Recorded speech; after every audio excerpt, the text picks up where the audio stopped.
नमस्कार, मैं शारदा पांडे आसान ज़िंदगी के किसी एपिसोड में आपका स्वागत करती हूँ। जैसा कि सावन महीना शुरू होने वाला है, इसके पक्ष में एक वीडियो आपको दे चुकी हूँ और देव शनि एकादशी भी आने वाली है। यानी आषाढ़ महीने के शुक्ल पक्ष में जो एकादशी पड़ती है उसको देव शनि एकादशी बोली जाती है, जिसमें कि भगवान श्री हरि विष्णु जी क्षीर सागर में शेष शैया पर निद्रासन में रहते हैं और भगवान श्री हरि विष्णु जी का एक रूप पाताल में राजा बलि के पहरेदारी में रहते हैं। तो ऐसा 4 महीना रहता है। यानी कार्तिक महीने के शुक्ल पक्ष की एकादशी जो देव उठनी एकादशी, जिसमें तुलसी विवाह भी किया जाता है, तब तक भगवान श्री हरि विष्णु निद्रा में रहते हैं, योग निद्रा में रहते हैं, पाताल में बलि की सुरक्षा या पहरेदारी में लगे रहते हैं।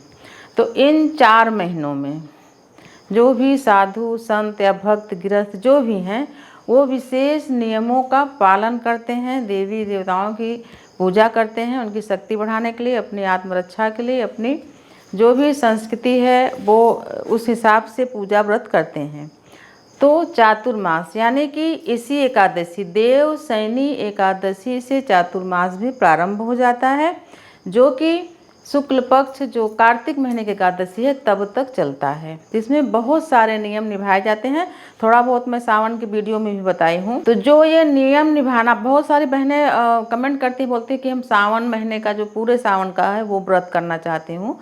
मैं उनको बोली हूँ भाई पूरे सावन का व्रत बहुत कठिन हो जाता है, तो बताई हूँ कि सात्विक आहार करें, सूर्योदय से पहले उठें, सूर्यास्त से पहले रात का भोजन कर लें। तभी कमेंट में बोली हैं कि क्या 2 बार भोजन कर सकते हैं या फलाहार करें। मैं बताई हूँ कि आप 2 बार भोजन कर सकते हैं, फलाहार करके कोई 1 महीना नहीं रह सकता। हाँ, सावन के सोमवार में फलाहार कर सकती हैं। तो मैं आपको बता रही हूँ जो जन साधारण हैं, यानी जो आप लोग हमको देखते हैं जितने लोग भी, वो सभी चातुर्मास का नियम निभा के, जैसे साधु संत लोग जीते हैं वैसे उसी हिसाब से आप लोग भी करके और इस चातुर्मास का पुण्य अर्जित कर सकती हैं। 3-4 महीनों में क्या क्या वर्जित है वो चीज़ें, बहुत थोड़ी सारी चीज़ें हैं, बहुत ज़्यादा नहीं हैं, वो सब चीज़ें न करें। चातुर्मास का व्रत माना जाता है और भगवान श्री हरि विष्णु जी के साथ शिव जी का भी पूजन किया जाता है, क्योंकि जब भगवान श्री हरि विष्णु योग निद्रा में चले जाते हैं, एक उनका स्वरूप पाताल में राजा बलि के पहरेदारी में चले जाते हैं,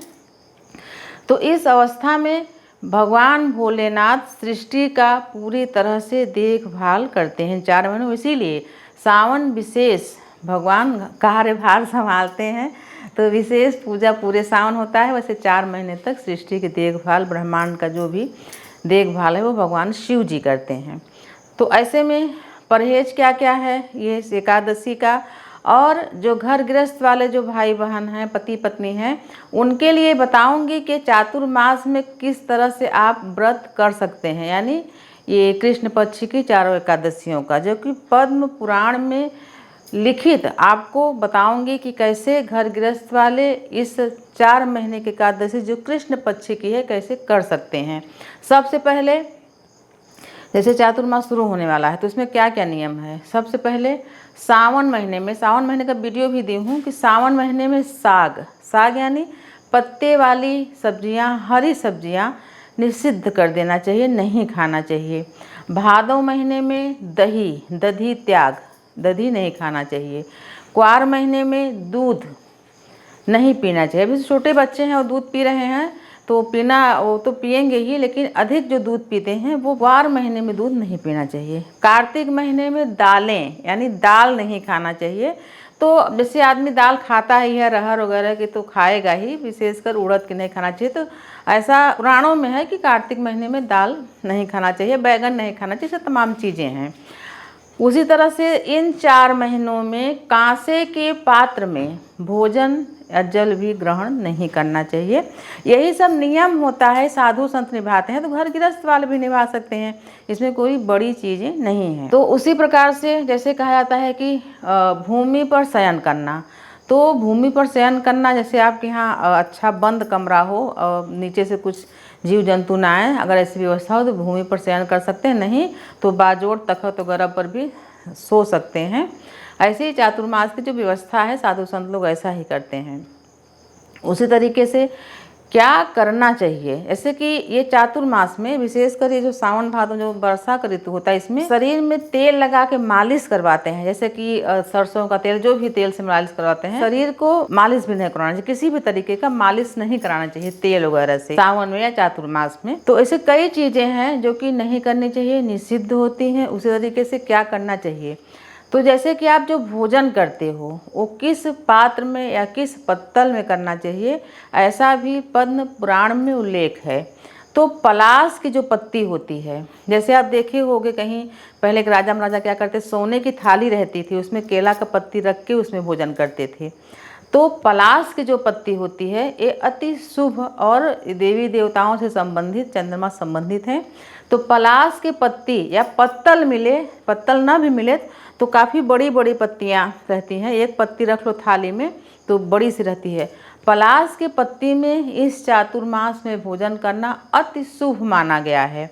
सात्विक भोजन पलाश की पत्ती में रख के समय से, यानी जिस समय भोजन ग्रहण किया जाता है किया जाए तो ये व्रत के संज्ञा में लिया जाता है, यानी आपका 4 महीनों का व्रत माना जाएगा। सात्विक भोजन में जैसे कि चावल हो गया, मूंग की दाल हो गई, सब्जी हो गई, रोटी हो गई, बिना लहसुन प्याज के अच्छे से नहा धो के बनाएं और सूर्योदय से पहले उठें। दोपहर का भी भोजन 12 बजे से पहले कर लें, शाम का भोजन सूर्य अस्त से पहले कर लें। ये सब चीज़ें करने से, और ब्रह्मचर्य का पालन करना, कहते हैं इन 4 महीनों में ब्रह्मचर्य का पालन करने वालों को अति शुभ और सुंदर गति प्राप्त होती है, ऐसा पद्म पुराण में उल्लेख है। तो यही सब चीज़ें रहती हैं जो करने से चातुर्मास का जो व्रत होता है वो पूर्ण हो जाता है। यात्राएं नहीं करनी चाहिए, सब पहले भी बताई हूँ।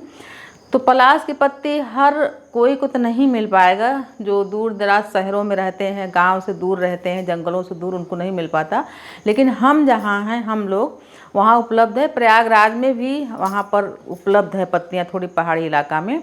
तो अगर आपको मिल सके तो पत्तियों को ढेर सारा मंगा के उसको अच्छी तरीके से रख लें, और एक पत्ती जैसे भोजन करें तो उसको फिर फेंक के फिर दूसरी हर पत्ती ही थाली में रख के, और जो भी सब्जी वगैरह खाएं दोना में रख के, बहुत शुभ माना जाता है। मैं आपको बता रही हूँ कि इन चातुर्मास में आप क्या करें। चातुर्मास संबंधित देवशयनी एकादशी से शुरू हो रहा है, इसलिए बता रही हूँ।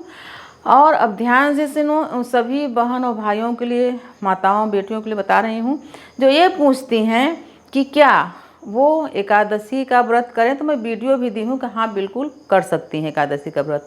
लेकिन पद्म पुराण के अनुसार ये जो देवशयनी एकादशी से लेकर देव उठनी एकादशी तक, कृष्ण पक्ष की इन 4 महीनों में जितनी भी एकादशियाँ पड़ेंगी, कृष्ण पक्ष की, यानी 4 ही पड़ेंगी। तो इन सभी एकादशियों को, कृष्ण पक्ष की एकादशियों को घर गृहस्थ वाले रह सकते हैं, ऐसी मान्यता पद्म पुराण में लिखी हुई है।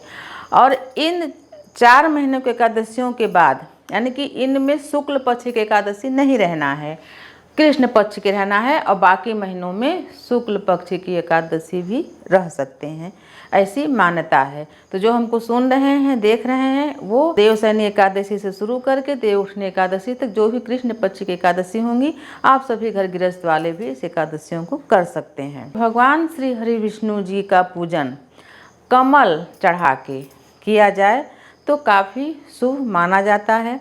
पहले भी बताई हूँ कि आंवले का फल या आंवले का मुरब्बा इस दिन चढ़ा के ब्राह्मण को दान करने से स्वर्ण दान का पुण्य फल प्राप्त होता है। तो जैसे आंवला हमेशा तो नहीं मिलता है, आंवले का मुरब्बा मिलता है, उसका भोग लगाएं भगवान श्री हरि विष्णु जी को, और उस आंवले के मुरब्बे को यानी घर में भी दें खाने के लिए प्रसाद, और ब्राह्मण को दान जरूर करें। उसी तरीके से जब हम व्रत और ध्यान नियम ये सब जब निभाते हैं तो उसमें दान का भी महत्व रहता है। दान ब्राह्मण को, गरीब को जरूर करें, गाय को कुछ जरूर खिलाएं। मैं आपको बता रही हूँ देवशयनी एकादशी से शुरू होकर चातुर्मास में क्या करें क्या न करें और कैसे विधि करें जो कि आपको चातुर्मास का व्रत पूरा हो जाए। उसी तरीके से कोई भी अनैतिक कार्य, कोई भी अनुचित वचन, यानी मुँह से कोई भी चीज़ बोलना, झूठी गवाही देना, किसी बेजुबान को दुख देना, परेशान करना, अगर आप पूजा व्रत कर रहे हैं तो उसमें ये ध्यान रखें। उसे तो कभी भी नहीं करना चाहिए इन चीज़ों को, लेकिन विशेषकर पूजा व्रत में बहुत ध्यान रखें किन सब चीज़ों को नहीं करना चाहिए। तमाम माताओं बहनों का प्रश्न रहता है कि मैं अभी आज ही कमेंट का जवाब दे रही थी कि मैं गुरुवार का व्रत थी तो मैं बिस्किट खा ली, या मैं ये व्रत थी तो ये कर ली। तो वही मैं सावन की वीडियो में बताई हूँ कि बकरी की तरह मुँह चलता रहता है। हम या कोई भी जब व्रत रहता है तो उसके दिमाग में हमेशा ये रहता है कि हाँ हम व्रत हैं। ऐसे भी कोई चीज़ उठा के, वैसे भी बिना स्नान किए कोई चीज़ उठा के नहीं खाते। जब आदमी स्नान करे तब लगता है कि हाँ अब हम कुछ खाएंगे। तो व्रत में आप लोग कैसे भूल जाते हो, कुछ खा लेते हो। तमाम बहनों का ये प्रश्न है कि वो 16 सोमवार का भी व्रत शुरू करना चाहती हैं, गुरुवार का व्रत पहले से रह रही हैं। तो ऐसे में कैसे करें, तो हम उनको बोलते हैं कि पहले 16 सोमवार का व्रत कर लें, कोई भी एक व्रत पहले करके उद्यापन करने के बाद भी दूसरा व्रत शुरू करें। मैं आपको बता रही हूँ देव शयनी एकादशी से लेकर देव उठनी एकादशी तक आप क्या करें क्या ना करें। उसी तरीके से इन 4 महीनों में कोई भी शुभ कार्य नहीं होंगे, जैसे गृह प्रवेश, गृह प्रारंभ, मुंडन, सगाई, जनेऊ, कोई भी चीज़। और आपको एक विशेष जानकारी और देना चाहती हूँ, कमेंट भी आया है, पहले भी दी हूँ कमेंट का जवाब, कि कोई बहन महिला प्रश्न करी थी कि वो बेटी और बेटे के शादी, लड़की और लड़के के शादी के बाद करेंगी और तय भी करेंगी शादी, और सावन में कर सकती हैं कि नहीं। तो मैं उनको बोली कि सावन में हम लोगों के यहाँ ऐसी ही मान्यता है कि शादी विवाह का बात भी नहीं करते। तय करना और एक दूसरे के घर आना जाना, लड़की लड़का देखना है तो बहुत दूर की बात है, सावन महीने में नहीं करते। आप भादों में कर सकते हैं, कुआर के पितर पक्ष छोड़ के नवरात्रि वगैरह में कर सकते हैं। तो इन 4 महीनों में तो कोई शुभ कार्य होगा ही नहीं। और जैसे विवाह का विशेष, जो विवाह का बातचीत शुरू होता है, फ़ोन वगैरह से भले बात कर लें, फिर जब रक्षाबंधन बीत जाएगा उसके बाद से आप आना जाना, विवाह तय करना, ये सभी चीज़ें कर सकते हैं। सगाई वगैरह नहीं, बातचीत करके तय तमाम कर लेंगे। जब शुभ मुहूर्त आएगा सगाई विवाह का तो उस समय करें। तो सावन महीने में विवाह की बात, चर्चा, आना जाना, तय करना, ये सब नहीं होता। तो जो माँ बाप उतावले हैं वो अपने बड़ों सयानों से पूछ लें। हाँ, अगर आपके यहाँ होता हो तो आप कर सकते हैं, हमारे यहाँ ऐसा नहीं होता। सावन में विवाह का कोई बातचीत नहीं होता। उसी प्रकार से जैसे कि आप कहीं देवस्थान में जाओगे तो कमेंट से पूछोगे कि हम यहाँ आए हैं तो अपने बच्चे का मुंडन करा लें कि नहीं, या कुछ भी। तो मुंडन का मुहूर्त अब नहीं है, यानी 6 जुलाई तक था, अब नहीं है। तो देवस्थान में आप गए हो तो देवी देवता से आशीर्वाद ले लो, मुंडन वगैरह का मुहूर्त जब हो तभी कराओ। जब आप व्रत करोगे तो 2:13 पर पारण नहीं करोगे, आप पूरे दिन और पूरे रात का व्रत करोगे। ऐसा हम अपने पंडित जी से कई बार पूछ चुके हैं कि जैसे एकादशी तिथि समाप्त हो गई तो हम पारण कर दें, तो बोले नहीं ऐसा नहीं है, आप पूरे दिन और रात का व्रत करोगे। जब एकादशी तिथि समाप्त होगी तो आप पारण नहीं करोगे, आप 11 तारीख को पारण करोगे सुबह 5:31 से और 8:17 तक। तो आपको मुहूर्त भी बता दी हूँ एकादशी तिथि का। जब आप दान करें तो उसमें चावल, सरसों का तेल, उड़द, ये सभी चीज़ें दान न करें। घी जरूर दान करें, आंवले का दान, आटा और बाकी सभी चीज़ें दान कर सकती हैं। कुछ दक्षिणा भी दें और कुछ श्वेत वस्त्र, फल, ये सब पंडित को दे सकती हैं। तो आपको मैं बताई हूँ चातुर्मास का कि जितने भी घर गृहस्थ के लोग हैं, पति पत्नी अगर साथ में इस व्रत को करते हैं, तो जैसे एक और जानकारी आपको देना चाहती हूँ कि 4 महीनों में कृष्ण पक्ष के एकादशियों का व्रत करें। जो निसंतान दंपत्ति हैं, पति पत्नी, वो दोनों इस एकादशी की मान्यता करके, यानी जो एकादशी कृष्ण पक्ष की रहेगी 4 महीनों की, मान्यता करके कि आप जो पति पत्नी के जोड़े हुए निसंतान हो, तो भगवान श्री हरि विष्णु जी से कामना करो कि हे भगवान श्री हरि विष्णु जी, ये 4 महीनों का एकादशियों का हम व्रत कर रहे हैं, हमारे यहाँ संतान नहीं है, हमें संतान प्राप्ति की बहुत इच्छा है, हमारी इस इच्छा को पूरी करो। इसको आप करके देखें, पति पत्नी लेकिन दोनों इस व्रत को करेंगे। तो आपको मैं बताई हूँ जानकारी। इसी तरीके का वीडियो आगे भी आपको मैं देती रहूँगी। तो आप सभी हमारे साथ ऐसे ही बने रहें, देखते रहें आसान ज़िंदगी। तब तक के लिए नमस्कार।